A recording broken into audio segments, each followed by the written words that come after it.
안녕하세요. 네, 지금 인사드린 7월의 인문학살롱 시민연사 김건순입니다. 저 나이가 42이고요. 일반 시민입니다. 여러분들과 똑같은 시민이고요. 제가 사회생활 한 12년 정도 지금까지 해왔는데 제가 겪은 돈에 얽힌 이야기를 오늘 함께 나누고자 합니다. 제가 돈에 얽힌 이야기는 돈을 많이 벌은 게 아니고요. 돈을 많이 까먹은 이야기입니다. 요즘 경제 사정이 좋지 않아서 돈을 많이 벌어도 부족할 판에 돈을 많이 까먹었다고 해서 좀 우울한 이야기가 될 수도 있지만 저는 그 우울한 게 아니고요. 여러분들과 함께 그 이야기를 나눔으로써 더 좀 도움이 되고자 합니다. 제가 처음 돈을 벌어야겠다고 생각을 한 것은 대학원 1년차 때입니다. 대학원 1년차 때인데요. 그때 돈을 학비나 용돈의 그런 지출의 목적으로 돈을 벌겠다고 생각한 것이 아니고 나도 뭔가 자산을 좀 만들어 봐야겠다, 이런 자산 축적의 목적으로 돈을 벌어야겠다고 생각을 했습니다. 제가 대학원 1년차 때 한 연구원에서 연구생으로 논문 준비를 하고 있었는데요. 때마침 서울에서 저와 동갑인 친구가 같은 실험실을 쓰게 됐습니다. 근데 그 친구에게는 이상한 행동이 있었어요. 매일 전화를 해서 어딘가 전화를 해서 얼마예요? 팔아주세요. 얼마예요? 사주세요. 이러는 거예요. 제가 공학을 전공하고 있어서 공돌이 특성상 호기심이 상당히 강한데요. 며칠을 두고 봤는데 더 이상 이제 견딜 수가 없는 거예요. 도대체 이게 뭐 하는 거지? 그래서 물어봤어요. 야, 너 도대체 뭐 하는 거야? 그랬더니 그 친구 하는 이야기가 좀 머뭇거리더니 주식인데? 그러더라고요. 주식? 주식을 뭐? 그랬더니 주식을 사고 팔고 해서 수익을 남기는 주식 투자를 하고 있다고 그러더라고요. 그 순간 나도 이걸 하면 되겠구나. 학교 졸업하고 취직하는 건 당연히 가는 길이겠지만 주식 투자를 함으로써 나도 수익을 낼 수 있구나 라는 생각이 들어서 그때부터 주식 투자를 하게 됐습니다. 근데 잘 알지 못하잖아요. 잘 알지 못하니까 그냥 사놓고 시세를 조금 보다가 약간 오르면 팔고 그렇게 하다 보니까 별로 수익이 안 나서 재미가 없는 거예요. 근데 저는 갈수록 이제 더 바빠지죠. 대학원 논문 준비를 해야 되고 취직 준비도 해야 되고, 그래서 점점 주식 투자에 대해서 관심이 사라지기 시작했어요. 그러다가 한참 시간이 지나서 제가 취직도 하고 그리고 신입사원 연수도 다 마치고 그래서 이사도 하게 되고 그리고 그 직장에 몇 개월 흘러서 정착을 이제 하게 됐죠. 그러니까 다시 이제 주식이 생각이 나는 거예요. 그래서 어떻게 됐지? 주식을 열어봤어요. 그랬더니 이게 웬일? 제가 알고 있던 주식시장하고는 전혀 다른 상황이 되어 있는 거예요. 제가 생각지도 못했던 IT 관련된 주식들이 엄청나게 가격이 올라 있고 새로 공모하는 주식들도 사고자 해도 워낙 경쟁률이 높아서 도대체 건들 수가 없는 거예요. 그래서 바라만 보고 기존의 주식을 그냥 갖고 있는 상황이 됐어요. 남들이 부자가 되는 걸 바라보면서 마음이 아팠죠. 그런데 어느 순간 갑자기 주식들이 폭락하기 시작하는 거예요. 계속 빠지는 거예요. 그 비쌌던 주식, 내가 선망의 대상이 됐던 주식들이 빠지기 시작해요. 이게 어떻게 된 거지? 나도 주식을 팔아야 되나? 아니면 싸졌으니까 더 사야 될까? 이 빠지는 게 얼마나 더 갈까? 저는 도대체 알 수가 없었습니다. 제가 갖고 있는 정보가 하나도 없었기 때문에. 결국은 제가 한 1년 정도 해온 경험으로는 주식은 빠지면 언젠가는 오른다는 거였죠. 제 경험을 통해서 얻은 거는. 그래서 기다리기로 했어요. 근데 기다렸는데 그 결과는 결국 제가 갖고 있던 주식 계좌 다 깡통 계좌가 돼버렸습니다. 그래서 제가 처음에 우리 와이프랑 결혼할 때 갖고 있었던 돈을 그 주식 투자를 통해서 다 까먹게 됐어요. 제가 제대로 알지 못하면서 욕심을 부려서 결국 그 대가를 비싸게 치렀던 거죠. 그래서 저의 첫 번째 돈에 대한 시련이 제가 아무것도 모르는 상황에서 함부로 뭔가를 더 얻으려고 했기 때문에 거기서 손실을 입게 되는 것으로 첫 번째 시련을 겪게 되고 또 제대로 알아야 된다는 교훈을 얻게 됩니다. 그래서 일단 이제 그건 접었어요. 어차피 깡통이 됐으니까. 그래서 그 다음에 이제 제가 생각한 게 일을 열심히 해야겠다. 그런데 돈을 많이 잃었으니까 마음이 안 잡히잖아요. 그래서 분위기를 좀 바꿔야겠구나. 그래서 직장을 옮겨야지. 이사도 해야겠다. 제가 그렇게 생각을 하고 곧 직장을 옮겼어요. 좀 더 큰 직장으로 옮겼고 이사도 하게 됐습니다. 그래서 거기에서 일을 열심히 하면서 새로 적응을 해 나갔죠. 그런데 그 사무실에서 저희 선배 사원들에게 이런 바람이 부는 거야. 어느샌가 연금을 가입해야 된다, 이런 바람이 불기 시작했어요. 선배들이 하는 이야기가, 우리가 지금 대기업을 다니니까 현재 먹고 사는 데는 아무런 지장이 없다. 그런데 노후를 준비하지 않으면 나중에 늙어서 퇴직하고 나서는 먹고 살 게 없을 것이다. 이야기를 들어보니까 상당히 타당한 이야기죠.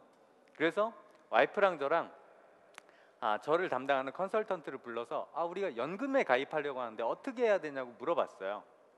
그 컨설턴트가 하는 이야기가 노후가 길어지기 때문에 시장에 금리로는 답이 안 나와서 투자형 상품을 하는 게 좋고, 그래서 펀드를 가입하라고 이야기를 하더라고요. 그 당시에는 연금 상품이 다 이자를 주는 상품밖에 없어서 펀드를 하래요. 그래서 와이프랑 둘이 손을 잡고 증권회사에 갔어요. 무려 1시간을 기다려서 상담을 하게 됐죠. 그 당시에 펀드 가입하는 사람이 워낙 많더라고요.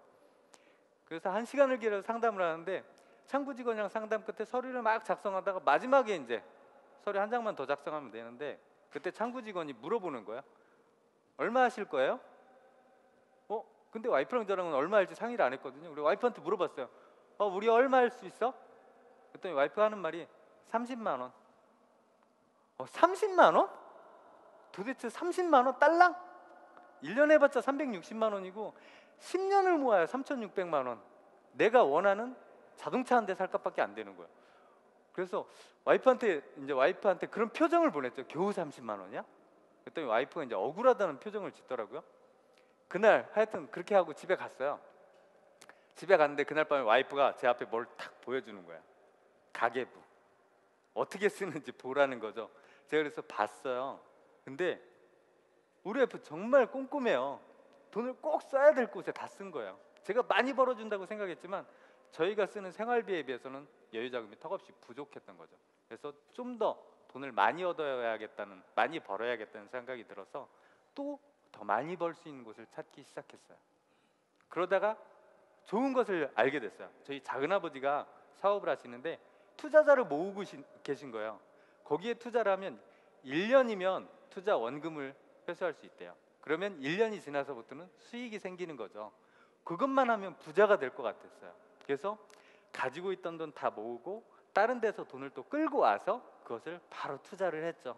네, 대박의 꿈을 안고 투자를 했는데 불과 2주 만에 안 좋은 소식이 들린, 그것도 뉴스를 통해서 검찰이 조사를 한대요. 검찰이 온 집안이 발칵 뒤집혔어요. 저희 아버지도 다 아시고 계셨고 친척분들도 많이 투자를 하셨거든요. 돈은 그대로 묶였고요. 그 뒤로 한 달이 지나서야 간신히 투자한 자금의 절반만 건지게 됐어요. 절반만. 원금을 건져도 부족한 거죠. 왜냐하면 대박의 꿈이었는데 원금도 손실인 건데 거기서 절반만 건지게 됐어요. 그래서 또 한동안 고생을 했죠. 그때 우리 와이프가 둘째 임신 중이었는데요. 그 손실 메꾸느라고 우리 와이프가 먹고 싶은 것을 거의 못 먹었어요. 좀 창피한 이야기지만 우리 와이프가 그때 소고기가 먹고 싶다고 했는데 소고기 못 먹었어요. 우리 와이프가 울었어요. 울었어요. 제가 진짜 헛된 욕심을 부려서 헛되게 욕심을 너무 크게 부리는 바람에 더 큰 손실을 가져온 거고, 그 손실의 결과가 저뿐만 아니라 우리 와이프 그리고 뱃속에 있는 아이에게도 영향을 미칠 거죠. 다시 정신 차렸습니다. 제가 다니고 있던 직장이 워낙 괜찮아서 다시 정신 차리고 열심히 일하니까 그 손실은 한 2년 정도니까 메꿔지더라고요. 그리고 2년이 지나면 어느 정도 저축도 할 수 있었고, 저는 이제 거기에 재미가 붙어서 일을 열심히 또 인정받게 됐고, 너무 열심히 한 나머지 그룹 회장님의 표창도 받았어요. 그리고 타부서에서 제 일 잘하니까 서로 데려가야겠다, 그 부서장 간의 그런 알력도 있었고요. 저는 너무나 기분이 좋았죠. 근데 욕심이 또 생기는 거예요. 내가 이럴 게 아니라 내 이 능력을 가지고 더 큰 걸 해봐야겠다. 그리고 내가 더 큰 걸 하면서 그만큼 성장을 해야겠다. 결국 사업에 눈을 돌렸습니다. 나 샐러리면 안 맞는 것 같아. 내 능력이 안 차. 그래서 사업을 시작했어요. 집안에서 다 반대를 했죠. 심지어는 저희 직장에서도 부장님까지 다 반대를 하셨었는데 제가 설득을 시켜서 사업을 시작했습니다. 아니나 다를까 사업 시작했는데 잘 되는 거예요. 상당히 만족했어요. 바로 이거야. 그렇지. 왜 이걸 진작하지 않았을까? 열심히 막 성장을 하고 있었는데 여러분들도 요즘 세계 경제 상황이 어떤지 아시죠? 2007년에 서브프라임 시작해서 2008년에 리먼 사태로 금융위기가 커져서 지금은 그 어느 누구도 이게 피해갈 수 없는 상황이 되어 있죠. 그렇죠? 누구의 잘못도 아니고. 저라고 뭐 그걸 피해갈 수 있겠습니까? 그 어려운 상황을 맞게 됐죠. 그런데 여기서 중요한 것은 제가 거기에서 뭔가에 또 얽히게 됐다는 거예요. 제가 하고 있는 사업체의 인원이 절반이 경쟁사로 가버렸어요. 상황이 안 좋으니까 뭔가 살겠다고 간 거죠. 근데 같이 떠나간 사람은 떠나가는 건데 제가 그것을 극복하고자 다른 후배라나 스카우트 해오려고 하는데 그 친구가 자기도 상황이 어려우니 자기한테 자금을 좀 융통을 해달라고 하더라고요. 그래서 저는 그 친구가 오면 우리 사업이 다시 잘 될 거니까 과감하게 자금을 융통을 해줬어요.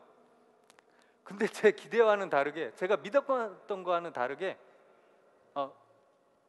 그 친구는 경쟁사로 가버린 거예요. 그러면서 거기가 어려워져서 저한테 돈도 다시 돌려주지 못하고 제가 훨씬 더 어려워지게 된 거죠. 그래서 결국에는 현재 그 어려움을 극복해 나가고 있습니다. 믿었던 사람의 배신에 의해서 제가 그런 손실이 있게 된 거지만 어설프게 사람을 믿었던 것 같습니다. 그래서 제가 이 세 가지 시련을 겪었는데요. 저는 시련은 있어도 저는 행복하다고 생각을 합니다. 왜냐하면 지금까지 다 잘 극복을 해왔고요. 지금도 그 시련을 이겨나가고 있거든요. 제가 이 세 가지 시련을 통해서 느낀 것은 너무 욕심을 많이 부렸다. 너무 욕심을 많이 부려서 잘못된 선택을 했다. 합리적인 욕심 안에서 뭔가를 선택했어야 되는데 비합리적인 욕심, 그래서 그 선을 넘은 선택을 했다는 거죠. 처음에는 제가 잘 알지 못함에도 불구하고 무모한 투자를 했었고요. 두 번째는 정당한 노력의 대가로 뭔가를 얻었어야 되는데 헛된 욕심만 갖고 묻지마 투자를 했었던 거고요. 세 번째는 서로 의사소통이 제대로 돼서 신뢰가 쌓여야 되는데 제가 요구한 것과 그쪽에서 요구한 것이 서로 맞지 않는 상황에서 투자를 해서 손실을 입게 된 거죠. 돈은 버는 것보다는 지키는 게 훨씬 더 어려운 것 같아요. 제가 지금까지 잘 지켜왔다면 훨씬 더 많이 모았겠죠. 지키는 게 어렵고요. 그 다음에 그걸 모으는 게 어렵고요. 그 다음에 그것을 누리는 게 어려운 것 같습니다. 그런데 그것을 이어나가기 위해서는 자기의 비합리적인 욕심에 의해서 선택을 하기보다는 현명한 선택이 가장 중요한 것 같습니다. 여러분들은 저와 같은 실수를 하지 않으셨으면 좋겠고요. 저는 그런 실수했음에도 불구하고 항상 행복하고 앞으로 더 행복하고 더 큰 것을 얻기 위해서 꾸준히 노력할 것입니다. 감사합니다.